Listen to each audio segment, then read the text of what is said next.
एक साहूकार था। उसके दो बेटियां थीं। वह दोनों पूर्णिमा का व्रत करती थी। बड़ी बेटी व्रत पूरा करती थी और छोटी बेटी अधूरा करती थी। साहूकार ने दोनों बेटियों का धूमधाम से विवाह किया। कुछ समय पश्चात दोनों गर्भवती हुई और दोनों ने बच्चों को जन्म दिया, परंतु छोटी बेटी के संतान होते ही मर गए। इसके बाद भी छोटी बेटी के जब भी संतान होते ही मर जाती थी। छोटी बेटी संतान की मृत्यु से बहुत दुखी हो गई। उसने पंडितों से इसका कारण पूछा था।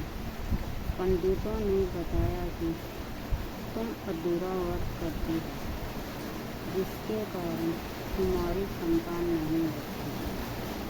अगर तुम पूर्णिमा का पूरा व्रत विधि पूर्वक करोगी तो तुम्हारी संतान जीवित रहेगी। पंडितों के कहे अनुसार उसने पूर्णिमा का पूरा व्रत विधि पूर्वक किया।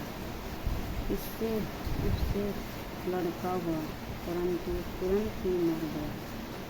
उसने लड़के को पीढ़े पर लेटाया और चादर से उड़ाकर अपनी बड़ी बहन के पास गई और उसे बुलाकर लाई। बहन को उसी पीढ़े पर बैठने को कहा।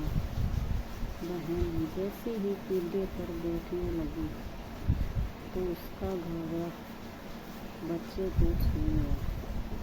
घाघरा छूते ही बच्चा जीवित हो गया और रोने लगा। तब बड़ी बहन छोटी बहन से बोली, तुम मुझ पर कलंक लगाना चाहती थी। मेरे बैठने से वह मर जाता। तब छोटी बहन बोली, वह तो पहले से ही मृत था। तेरे पुण्य से जीवित हो गया। तेरे भाग्य से इसका पुनर्जीवन हुआ है। बच्चे की आवाज़ सुनकर छोटी बहन बहुत खुशी हुई। उसने अपनी बड़ी बहन से कहा कि तू पूरा व्रत करती थी और मैं अधूरा करती थी, इसलिए तेरे ऊपर हमेशा भगवान की कृपा हुई और मैं हमेशा अधूरा व्रत करती थी, इसलिए मुझे दोष लगा और मेरी संतान जीवित नहीं रहती थी। आज मेरे भाग्य से मेरी संतान जीवित हो गई।